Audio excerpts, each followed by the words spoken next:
Hi everyone, this is Gary Wilson. Hope you all are doing well, and welcome to tonight's weekly webinar. Excuse me one second, I just want to make sure we're recording to the right device here, so hang on one second. Let's see here.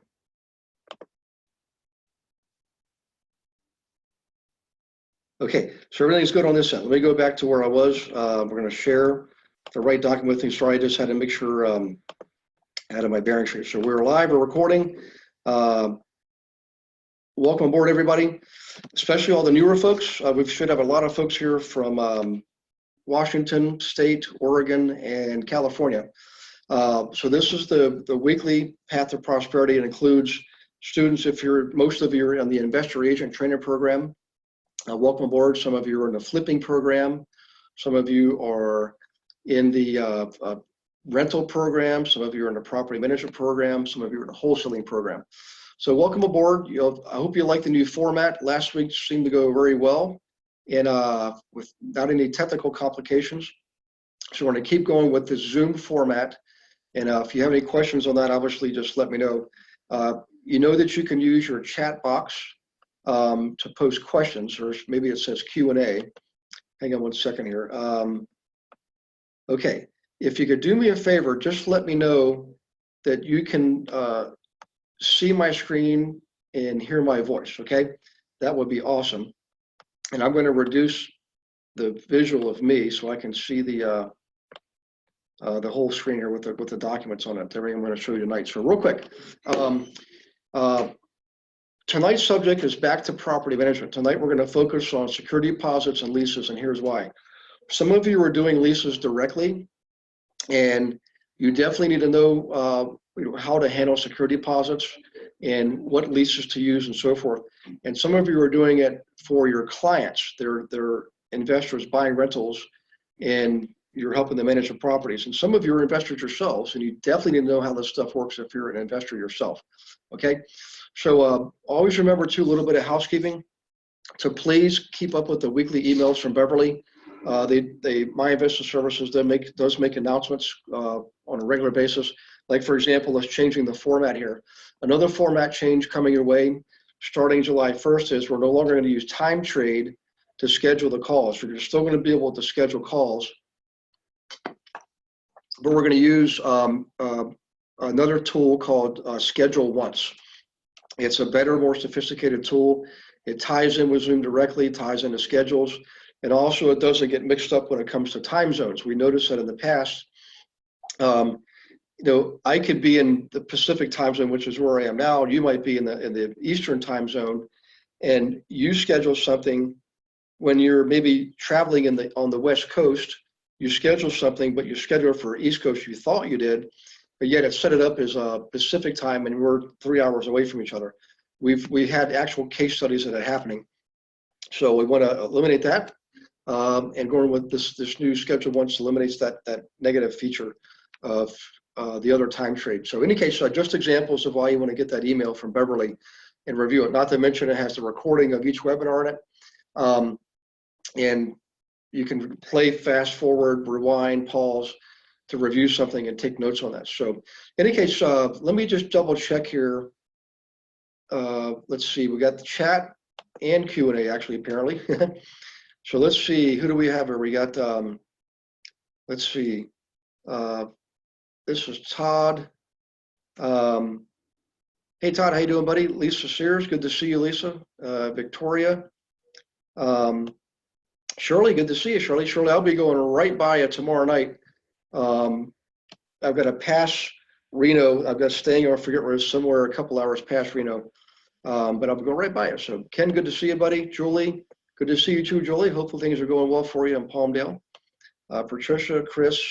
Yep, awesome. All right. So far, no questions on the chat. Let me check the Q&A. Yeah, use the chat. Tell me, guys, use the chat box. How about that? Use the chat box. All right. Now let's jump into tonight's content. Security deposits and leases. Now we're going to try to get through this within the time frame allowed. If I have time, I'll talk about another subject, basically protected classes. But right now I want to focus on leases, and security deposits. In all my years of experience, going on 34 years now, 33 and a half to be exact, all of the troubles I've seen had to do with either the lease itself, or the lease not being properly adhered to, or the security deposit, okay? So what I'm gonna do is I'm gonna go into this in order, so it makes sense. First things first is this. The lease itself, what I recommend is wherever you are, whether you're an investor or an agent representing investors, whatever state or province you're in, to use that state or province's pre-approved lease. It's generally speaking, they've already been pre-approved in the court system, and I mean all the way, at least in the United States, to the state Supreme Court level. The reason this is important is this. If you're going to use leases that you got online or some other training program where they don't advocate this, they use their own leases. The challenge is twofold. Number one is they may not meet what's called the plain language laws, okay? Plain language laws is a federal level law. And what that means is any contract has to be written so that anybody reading it up to an 8th grade reading level can understand the contract, understand the language in the contract, okay? The other thing too is that it may be a lease that probably has not been pre-approved in the state court system. Here's why this is important. Perfect case, court case. Going back about maybe 15, 20 years. There was a landlord who had a Section 8 tenant, and they evicted this Section 8 tenant at the local magistrate's office. The magistrate awarded the plaintiff, which is the owner, the landlord, he won the case. Well, the tenant went and used a group called Neighborhood Legal Services. They're in every town and every city. It's a public service for people who cannot afford an attorney. And here's the odd thing. It's paid for by tax dollars. That means you and I are paying for neighborhood legal services, okay? So in any case, they go get an attorney, and the attorney will look for any loophole they can find to get your case overturned. They will appeal the case, okay? So this is what happened. This tenant got a lawyer from Neighborhood Legal Services, appealed the case to what's called the arbitrator's level. Basically, Court of Common Pleas has what's called an arbitration board that you go in front of first before you ever go to a judge. The Board of Arbitrators is generally going to be retired lawyers, retired judges, things like that, okay? Now, what happened is it got to that level, and guess what? The landlord won again. Well, guess what? The tenant and their attorney appealed again, and this time it did go in front of a judge at the Common Pleas level, and here's what happened. It was a Section 8 lease. Granted, this is a Housing Urban Development Lease, HUD lease, federal lease. The judge said, well, that lease has not been pre-approved at the state Supreme Court level in our state through the court system. And he was right, it wasn't. He threw the case out and told the landlord he had to go back to the magistrate's level and start all over again. Well, at this point, 13 months had already transpired. This guy's been going without rents for 13 months. The tenant's living there, wear and tear on the apartment. So the name of the game is, if a Section 8 lease can be basically not accepted in a court, doesn't it behoove you to use their leases approved in your state system? The answer is absolutely yes. And if you're wondering, well, what about it when HUD wants me to use your lease? Always start off with your lease first, okay? And then if the local HUD office requires you to use their lease, go ahead and do it, but make sure you put in writing that you were required to use your lease, that you already had a lease pre-approved in the state Supreme Court system. So if you ever go to court and that happens to you, you can bring that up. You can say, look, this is how this evolved, and this is why I did that, and you should be okay. In any case, the moral of the story is always use the leases approved in your state. Now, the good news is this is, for all of you listening, My Investment Services has been collecting all of the leases for every state and every province. Also, every sales agreement, everything that has to do with real estate contract law has all been collected, and they're being saved, and they're getting ready to load those documents up online within the next few months. It might, I don't know if it'll be, December, November, October, I just don't know, but it's coming our way. You'll have every one of you, including investors, have access to all those state forms. How do you like that? Okay, So in any case, always use your state forms. Now, here's the extra added bonus here. Whatever language that you have from, say, an internet lease that you got, or a list of rules and regulations that are pertinent to you and your property or your area, you can add those into the lease. You can add those on as an addendum, okay? And in the main body of your lease, you say, please see additional rules and regulations in addendum A, or attachment A, if you want to call it that. So attachment A has any specific verbiage that you want to enforce on your rentals or your client's rentals, okay, that are not covered in the state approved lease. Okay, everybody with me on that? Now, here's why this is important. Addendums automatically override whatever language is in whatever form they're amending. So the addendum language overrides the language in the pre-approved lease. But the way you go about including that is to make it an addendum, okay? And that's how you do it. So I'll show you guys later on a list of rules and regulations that I have for my particular units, things that aren't sometimes covered in the state or province's lease. Okay, things like trash cans, for example. I make my units be responsible in writing for supplying their own trash cans.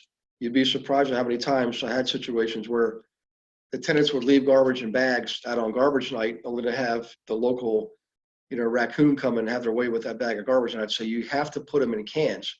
They wouldn't get cans. And that's why I said, okay, as part of the lease, you have to have your own garbage can, okay? So that's a perfect example of what might be in rules and regulations. The point is this is, you can include that in the form of an addendum, okay, to your main body of your lease. Now, before we get into the lease itself, I just want to go over a few things here. There is another document that we have that shows you by state. This is only in the United States. I haven't seen one for Canada.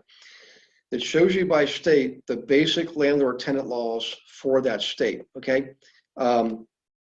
We've covered it before. It's on the My Investment Services website. Under resources, you can go into prior recordings. Go back to, it's last year sometime, last time we did this. Look for the recordings. There's 4 of them that talk about property management. It's probably in the first part of that. There's 4 parts of that. That's in the first part. In any case, you'll see that there's actually a link you can get online, and you can also get the actual document itself. So in any case, real quickly, before I go into the actual, I'm going to use one of the leases from one of our states here in a second to go into, but I want to go over a couple of things here. First thing, we use the Virginia lease. How about that? When it comes to what you're collecting as far as upfront payments, in other words, first month's rent, security deposit, things like that, you definitely want to use that document I just referred to tell you what you're allowed to do as far as how much money you can collect up front. Most cases, people are collecting first month's rent and a security deposit that's equivalent to 1 month's rent. And what I would suggest is don't do that, okay? The reason is you'll have some tenants that think, okay, well, at the end of the lease term, let's say it's 1 year for example, they'll think, oh, I'm not gonna pay the last month's rent. I'll just let the landlord keep the security deposit. Well, technically they can't do that. It's in the lease that they can't do that. Only a judge can say that you can do security deposit to cover any missing rent. Okay, but they think they can do that. And the challenge is if they do that, chances are they're not going to leave your space, your rental space, spick and span. They'll think, what the heck? I'm moving all my furniture out. I'm not going to dust. I'm not going to sweep. I'm not going to do whatever. And then let them collect from me anyways. So the way to avoid that is this. There's a couple of options here. Okay. Option 1 is you can collect first and last month's rent up front and security deposit. That's one option. The thing is you have to check with your state rules to see if that option is allowed. Some states will allow it and some states won't. Okay, it's all on that document. So what I did to overcome that is this.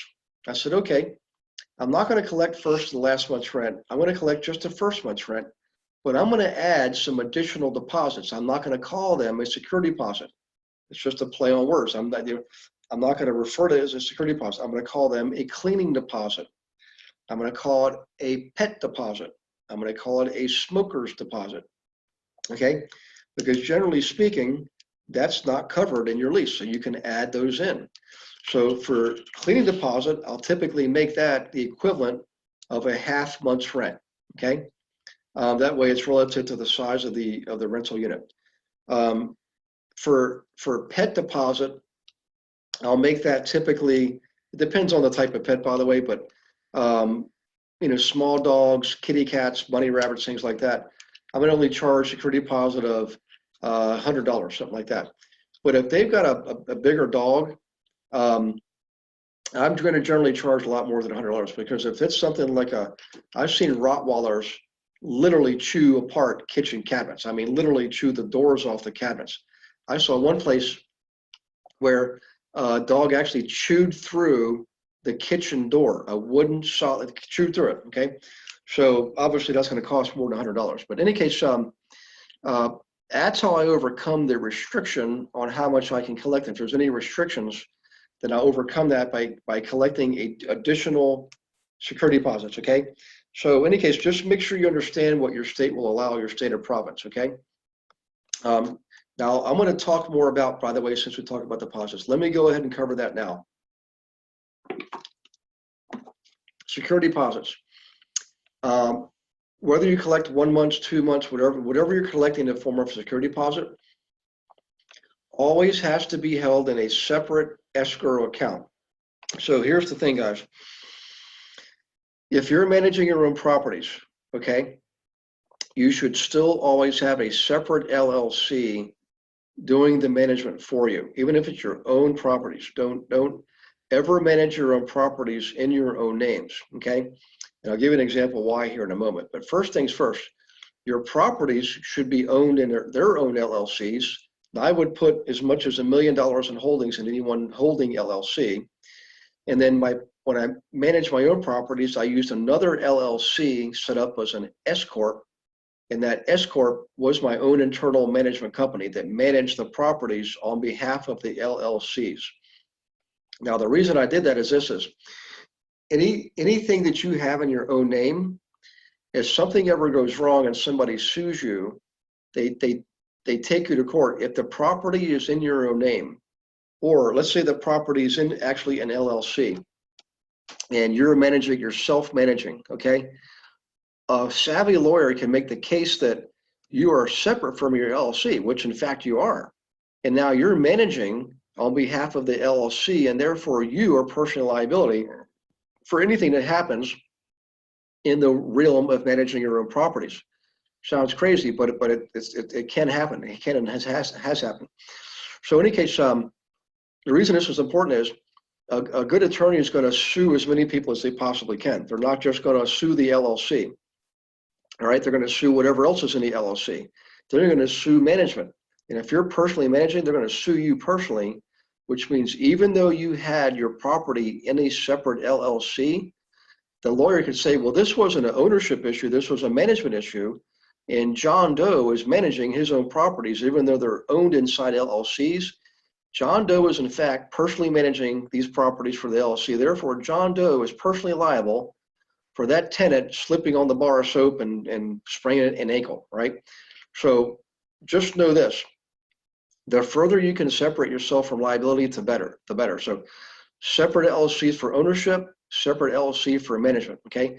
Now there's some advantages to this, not just the liability protection, but guess what else? When you set up a property management company in a separate company ID, separate tax ID, separate everything, you now have an asset that you can leverage to offer to other landlords.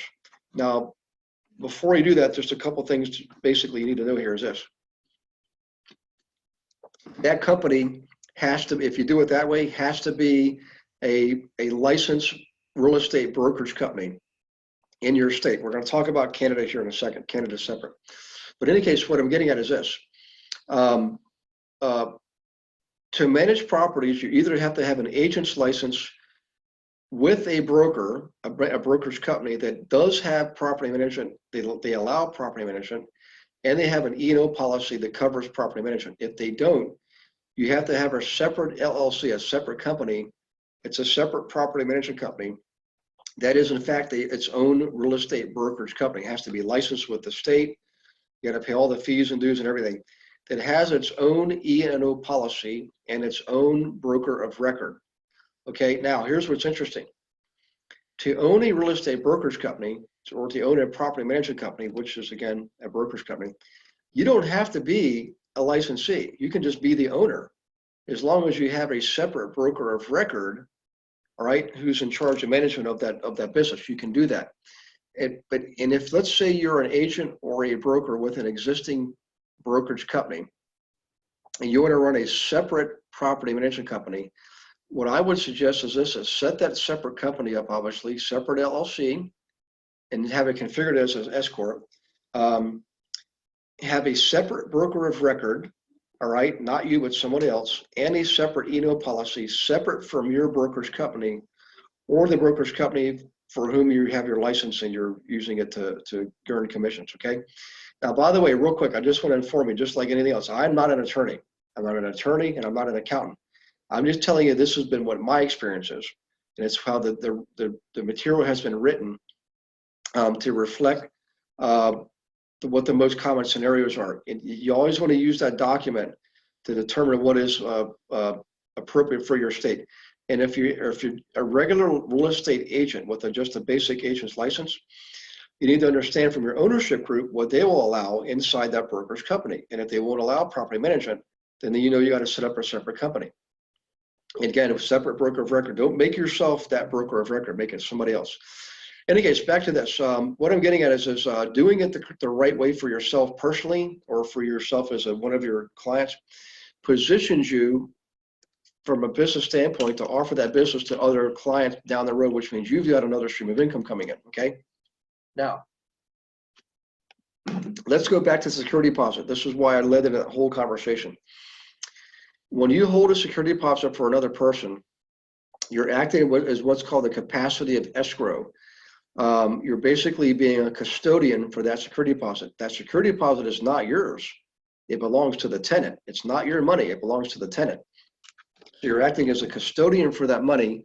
And the law says if you're going to play that role, that money needs to be in a separate account. And when you set up the account with the bank, okay, you need to have in the name of the account the word escrow. So maybe it's John Doe, escrow account. Okay, but more importantly, it's going to say, ABC company escrow account. So now that separate escrow account is separate from your operations account where you're running your business. In other words, your operations account is a regular checking account, and that's where you put all your rents in, and that's where you write all your expenses from. Okay. Now, so when someone rents one of your units, you're going to have two payments at a minimum. One is security deposit, one is the first month's rent. Security deposit goes in the escrow account, and the first month's rent goes into the escrow account. I'm sorry, security deposit goes to the escrow account, excuse me, and the first month's rent goes into the operations account. Let me just make sure I got that straight. Now, you should be collecting also a application fee, which we talked about last week. That's a separate check, and that'll go into your operations account, by the way. So the money, the security deposit in your escrow account cannot be touched by you for any reason other than a reason that a judge in a court case says you can use it.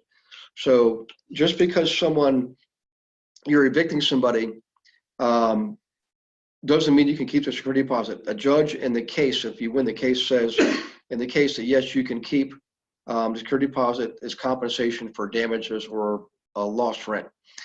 So in any case, just know that that's very serious. And I will tell you this, if you ever get into trouble on security deposits, you don't do it correctly, you don't handle it correctly, the tenant can sue you for what's called treble damages, which is 3 times the amount of the security deposit, okay? So if your security deposit is $1,000, they can sue you for $3,000, pretty serious stuff, all right? So here's what we do. Let's say you have a tenant who's leased for you for a year, their lease term is up, they're moving out, you've either notified them you're not renewing the lease, or they notified you that they're leaving at the end of the lease term, okay? And they pay every month's rent. You're going to go in and do an inspection of the property, okay? And if you find that there are damages to the property, okay, you know, a stain on the carpet, a hole in the carpet, something like that, you can keep a portion of security deposit to pay for the correction of the defect, okay? But here's the thing. You have to take pictures, you have to document it, you have to have paid invoices showing that you actually did pay for that. And when you send them the security deposit back, the security deposit you send back minus that amount has to have an accompanying letter with it explaining why you kept the extra $100 or whatever, explaining it with details. You don't necessarily have to give them receipts at that point, but if they ask for it, you have to be able to provide documentation that you actually did pay for the hole in the carpet. And you should have pictures too, which leads me to one more thing here. When it comes to leasing, always have a clean set of photos of the rental unit that you're renting out before the new tenant moves in.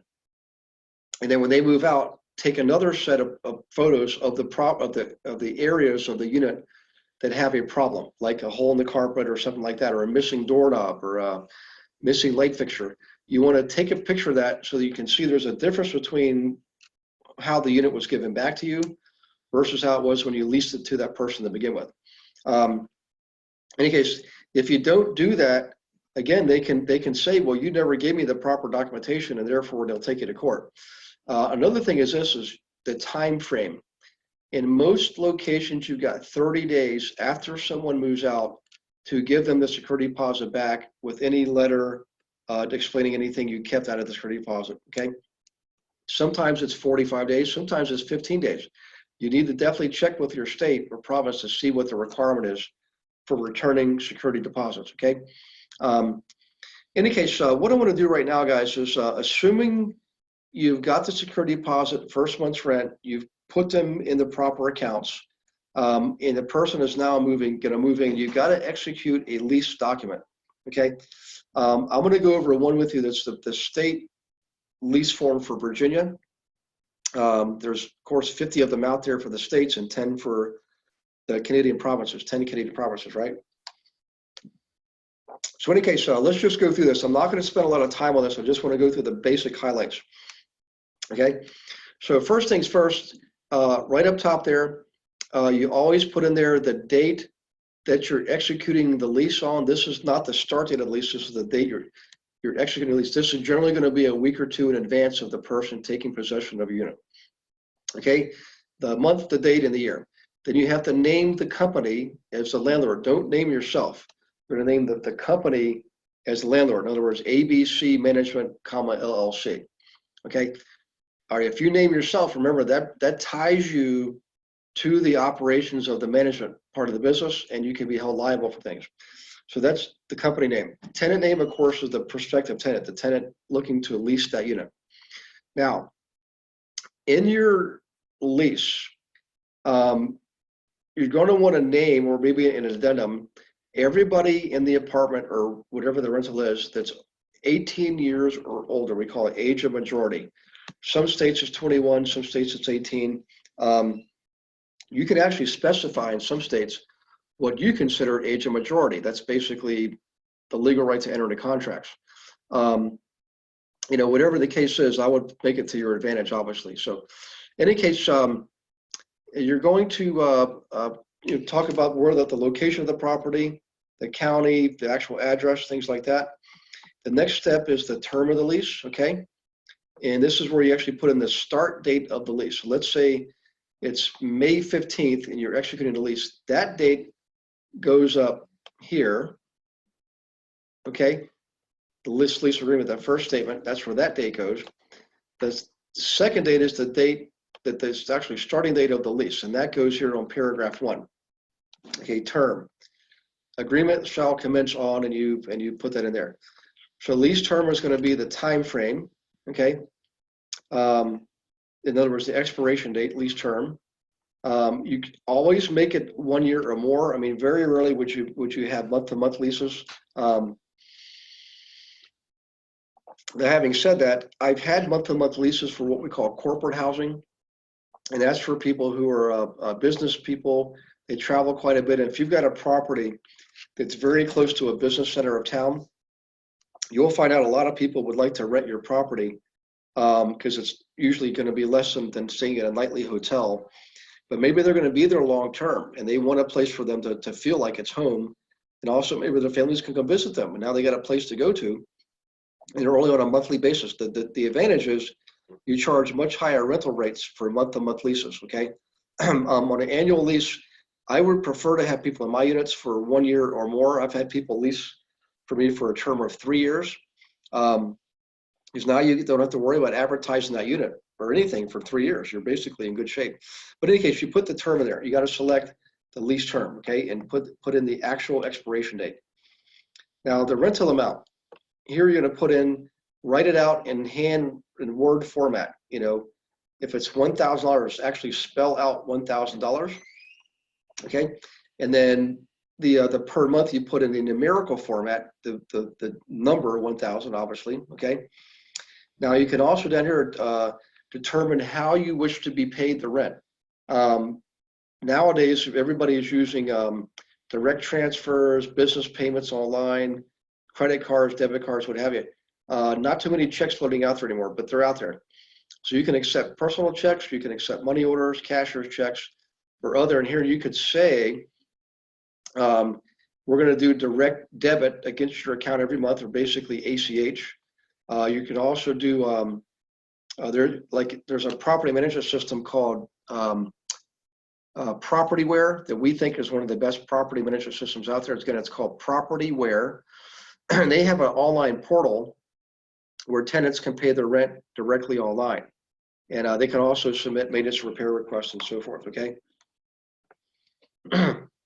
Let's just say you're accepting checks. You would select your options as far as what type of checks you accept. And you have to provide the address where they're going to make the actual payment. And in this case, it should be your office address if you have a separate office for property management. If you're just managing your own or managing for one other person, you should make that a post office box, okay? Don't ever have anything come to your own personal home under any circumstances. Don't ever divulge your own personal home address. This should be at a minimum a post office box, okay? Believe me, it's worth the money. Okay, now security deposit, this is where you spell out the security deposit, all right? Again, handwritten in words and letters, and then a numerical version, okay? So in any case, that goes there, all right? The use of premises, in most cases, this is going to be strictly residential use. Basically, people living there for personal living purposes, no businesses, no anything else other than them living there to habitate, to sleep and eat and basically live, okay? So in any case, some of this stuff's kind of obvious, so I'm not going to spend a lot of time on some of these things, but generally the condition of the premises, when a tenant signs this document, they're basically agreeing that the property is in good shape and they have to return it to you in good shape, okay? Subletting and assigning leases, we don't let that. Very rarely will we let that unless we're doing like Airbnb. Then that's basically like a master lease where you're allowing the tenant to sublet through Airbnb, okay? Now we've actually acquired properties on master leases and then we would sublet through Airbnb and eventually maybe buy the property. Okay, alterations and improvements, we don't allow them. Don't let any tenant do anything to your properties, even if they say, look, let me fix the broken door and you can knock off $50 for my rent. Don't ever do that. Any maintenance and repairs should be separate from the lease, the dollar amount of the rent, and the term for the property. They pay their rent in full every single month, and you take care of maintenance and repairs. Don't ever agree to any kind of a bartering scheme because it could come back and bite you later on, okay? All right, non-delivery procession. This is what happens if you can't provide them the property like you said you would. That tells you what happens in that scenario. Hazardous materials, I know it sounds obvious, guys, but sometimes you got to tell people you can't keep a can of gasoline in the basement or on the back porch. That's considered a hazard. All right, utilities. Now, sometimes paragraph 10 utilities is more elaborate. So, for example, on all my rentals, I always have the tenants responsible for any non-lienable item, directly responsible, gas and electricity, for example, okay? Now, if I'm renting a single family home, I will have them be responsible for the water and sewage there. But what I'll do is I'll keep the water and sewage account in my own name, including garbage. I'll do the garbage, by the way, too, this way. Keep them in my, the company's name. And what I do is in the lease, I make sure in the lease that says the tenant is responsible for payment of these services. Even though I might have them in my company's name, I pay the amount. I invoice the tenant for the exact same amount, and the next month's rent, they've got to reimburse me. That's how I handle that. The reason I do that is this: on a lienable item like water, sewage, and garbage, those are lienable municipal services. If they don't get paid, let's say you make the tenant directly responsible for paying directly to the utility company, in this case a water authority, and they don't pay it, guess who gets stuck with that bill? You do, as the owner, okay? So what I do is I make sure they get paid, and then I invoice the tenant for that exact amount. Because on lienable items, they will put a lien on your property for any unpaid lienable item, whether your tenant is supposed to pay it or not, doesn't matter. They're always going to go to the property. That's why we do that. Okay, maintenance and repairs. And again, we don't let tenants repair anything. Now, they are responsible for keeping them in workable order. So in other words, they have to clean. They got to, if there's a single family home, they got to trim the weeds around the property. They've got to shovel the snow. They got to cut the grass. They got to clean the bathroom. They have to have their own closet auger. So if they clog a toilet, they got to have their own plunger and closet auger to unclog it. Beyond that, though, I don't let them replace toilets. You got to unclog it. And that's all they're allowed to do. Same thing with kitchen sinks. When we rented the property out to them, everything worked. All the plumbing worked, the water worked, the drains worked, everything worked. So if they have a problem with a clogged drain, it's their problem. They caused it. They've got to unclog it, okay? If they can't unclog it, you can take care of sending out a plumber, but I make the tenant pay for that visit, okay? In any case, they also have to clean or replace filters, air filters on heating and air conditioning, like every 90 days. We don't let them change door knobs and door locks at all. They'll do that sometimes. You can't allow it though. If they do it, it's a violation of the lease. If they don't undo what they've done or remedy it, then you can basically take them to court. Okay. In any case, damages to premises. The tenants are always responsible for any damages to the properties that were their fault or their guest's fault. Okay. The only thing I really make an exception on is this. Back to the drainage, for example, drain lines. Let's say there's a problem with the house sewage system draining, but it's in the main line. Well, I'm not going to have a tenant try to unclog a main line. I'm going to definitely take care of that myself. Now, if the plumber happens to discover, paper towels and rags and perfume bottles and toy trucks and hairbrushes and things like that, clearly they came from the tenant, and I'm going to have them pay the cost of that repair, okay? Okay, inspections. You definitely want to do regular inspections on your properties. Now, this doesn't mean like every week or every month. Generally, what we do is we have a monthly drive-by. We just have somebody go drive by the properties every month and make sure everything looks like it's okay from the outside. Now, if they discover any problems, or excuse me, they think there's any problems, then they will call ahead 24 hours to say, we're coming to do a routine inspection on the property. You have to give them notice, typically 24 hours, and you definitely want to do that. If something doesn't look right on the outside, you definitely want to check out the inside, okay? Now, let's go drop down to number 15, but before I do, let me just check the chat box. So hang on one second, guys. Just want to make sure you guys are okay.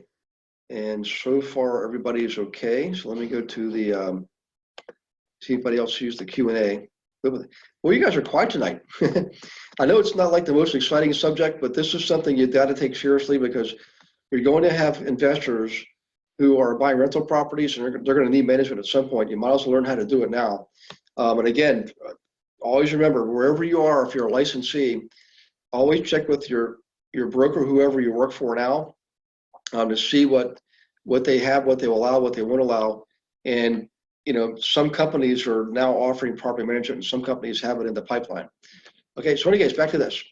Let's say a tenant ends up not leaving when they're supposed to leave. It's called tenant holdover. You can charge them a certain amount of money per month. Okay, you don't want them. Sometimes you don't want them to stay. If you want them to stay, you should execute a new lease for the next year. Okay, but you make sure you document what the holdover amount is. Okay, should they stay past the lease term of the property? All right, now animals. I'll spend a few minutes on this. We have a whole different way of handling pets. Okay, and I'll just tell you this. Here, I'll just tell you what we do. Years ago, I discovered, even though I had a no pet policy, I often had pets in my units. Okay, and what I decided to do, instead of trying to fight it, because what would happen is we would screen people properly, and somebody moves in, nice young lady moves in, nice young man moves in, whatever. And 3 months later, they get a new boyfriend, new girlfriend. They get into a little bit of a spat, and the other party brings in as a gift a brand new little kitty cat or puppy dog, just to smooth things over. And everybody's happy, they're back in love, everything's great. And nobody ever once thought to look at the lease or figure out, hey, are they even allowed to have a kitty cat or a puppy dog? So I decided to have what's called a pet policy, not a no pet policy, but a pet policy, and allow pets in my units. Okay. Now, we actually ended up making this a money center. It was actually a profit center for us. So I learned a few things, which is this. If you advertise pet friendly, okay, you'll open your properties up to more potential tenants. The way you control it is this. When they show up to look at your property, they're going to ask, well, what is the pet policy? And you can say, oh, wonderful. I'm glad you asked. Here's how it works. There's a separate application and a separate deposit per pet. So if they have 2 dogs, you're going to collect a separate deposit per dog, an additional month's rent per dog, right? Generally $25 extra per month. The security deposit, remember, is always refundable if there's no reason to keep it, but additional rents are not refundable. Okay. So what I found out was usually only the good pet owners will respond to the ad, because the ones who are bad pet owners would think, oh boy, these guys got a bad pet policy, or a pet policy that they know they got a bad pet and they don't want to take any chances. They don't want to put money down knowing they're going to probably lose it at the end anyway. So you end up getting the good pet owners with this pet policy program. So we charge more money deposit, more money for rents. An occasional time when a pet would actually mess up a carpet, we had so much more extra money coming in from all the other units, from all the other people that had pets. It was way more than enough to cover the new carpet for that room. And plus, we've already collected extra deposit too. So in any case, we ended up getting good pet owners, not the bad ones, and ended up making it a real good profit center. Okay. And by the way, we do the same thing with smokers. We do the same exact process, which I'll talk about in another occasion. Okay, every tenant has the right to what's called a quiet enjoyment of the property. You need to ensure that you're not over there, jackhammering something in the basement at 5 o'clock in the morning. General work hours are between 8 in the morning and 8 at night, something like that. Okay, so it has to be reasonable. The only exception will be on an emergency basis. Okay, so in any case, let's say somebody defaults. You're going to rely on whatever state or province landlord-tenant law is in place at that time in that location to resolve the default. In any case, what it talks about here is what happens when a tenant is in default on their rent. And there actually is a process that you have to go through if you eventually decide you have to or want to evict them. But in the meantime, you want to pre-disclose what you're going to be charging on a monthly or daily or weekly basis, and additional rents or late fees should the person be late on the rent. Now, here's the thing. Again, this is going to vary. What the laws are going to vary by state or province. So you need to understand what that is. But what I did with most of mine is I would charge a daily fee that would accumulate. So if they're late, and this up here said 3 days.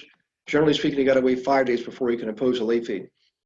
Okay, the late fee should be a fixed dollar amount, not a percentage, a fixed dollar amount. Well, I would take the monthly rent, determine what that would be, divided by 30 days, for example, figure out what that is, and add that on, okay, on a daily basis. So as you might imagine, as each day goes by that they don't pay, their deficit becomes more and more, right? The end of the month, if you let them go that far, they owe it at a whole entire additional month's rent. That's what I did. Okay. Now, what's interesting is in some states, they would call that being usurious. You're charging way too much. They might say you can't charge more than $50 or $100 for a late fee. But that's ludicrous because somebody might say, hey, it's worth it. I'll wait the month and then I'll pay the $50, you know. I wouldn't do that myself personally. I would go with the monthly plan because it makes it more painful each day that goes by. If they abandon the property, there's laws there. In other words, you have to really determine conclusively that they did abandon the property. You've tried to call them, you've written them letters, you've gone by the property, the utilities have been turned off. It's pretty clear that they left the property. If they leave personal belongings, guys, just know this, you can't just throw them away. There's laws about people's personal possessions too. So if they left furniture or anything, you know, TVs, clothing, anything, any personal belongings other than trash and garbage, technically you're supposed to keep those for them. Now, and this is a body of law that's not clearly defined. It's not only can be different state by state, in some states they don't even address it. It's really up to the magistrate who's hearing a court case. Well, I've had them say things as simple as, well, keep it for 7 days in the basement if you want it, that they don't come and get in, and you can show you notify them. You can sell the stuff, take it to garbage, dump, whatever. But in a lot of cases, I've had judges say, you've got to keep it for 30 days. You got to give them 30 days, and you got to pay for storage. And you can ask them to pay you back, but there's no guarantee of that. So just know what the laws are in your area. Okay, attorney's fees. We generally have the tenants cover our attorney fees if we have to take them to court.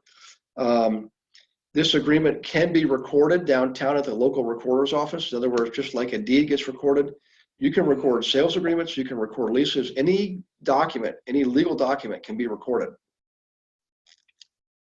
We don't do that, but let's say there's a sign of trouble, and we might go ahead and record a lease at the first sign of trouble before we do anything else. So if anybody ever argues or goes to court with one of those neighborhood legal services attorneys, and they say, well, we never got a copy of it, blah, blah, blah, blah, blah, or we've got the original, how can you say what we have it recorded, is what we can say. In any case, the governing law is that law of your state or province, obviously. Severability, what that means is if any part of this agreement is determined to be invalid or enforceable, all the other parts are still valid and enforceable. All right, all this other stuff's pretty obvious, binding effect, descriptive headings, construction, non-waiver, modification, notice to quit. So in most states or provinces, by law, you have to give a tenant a notice that you're going to be evicting them, but you can also provide what's called a waiver of right to notice in your lease, which means that tenant waives their right to notice. You don't have to notify them you're going to evict them. You can just evict them. And everybody's going to sign all this stuff down here, right? There's additional provisions, disclosures, et cetera, et cetera. Should always have it witnessed, by the way, okay? So in any case, that's really pretty much it. That's pretty much how we handle security deposits and leases. And we're just at the 50-minute mark. So let me just check and see if there's anything else here I want to cover while we're here. I think that was it for tonight. We'll do one more session on property management. We'll do that not next week. Next week we got a guest speaker. He's going to come in and talk about trust and how you can buy real estate within trust. Okay. Excellent subject. You definitely want to be part of that because that's a big deal these days. And this guy is an expert in the field. We're going to bring him on. He's going to give us some lowdown on how you can use trust. All right. So in any case, guys, I think that's pretty much it. Let me just check for questions here real quick. Let me go back to the box here. Actually, looks like we're okay. Okay, so the good news is, let me close out the sharing. Let's go here, stop share. Okay, let me go back here. So it looks like we're still recording. All right, guys, I think that's pretty much it. So real quick, we did just officially announce the next 3-day event is in Boston, August 23rd, 24th, 25th. If you're an active student, you're invited automatically. You don't have to pay for it. You got to pay for your transportation and room and board. But they actually feed you. Lunch is on on Friday and Saturday. And I think they have receptions on Friday and Saturday too. So it's really a very easy way to attend a conference. It's really powerful stuff. But they're actually announcing something coming up here where you're going to get to bring a client. If you have a client you're serving, dentist, chiropractor, engineer, whatever, who wants to invest or buy or investing with you, bring them with you. They have to pay their own conference fee, but then they can bring a guest with them. And what I like about this is now you have clients learning the same thing you're learning the same way. So it makes a better client-agent relationship, okay? Which means you're going to help them more, make more money, which means you make more money, okay? So in any case, guys, that's pretty much it. So next week is going to be, hang on one second. I think it's either the 10th or the 11th. Hang on one second.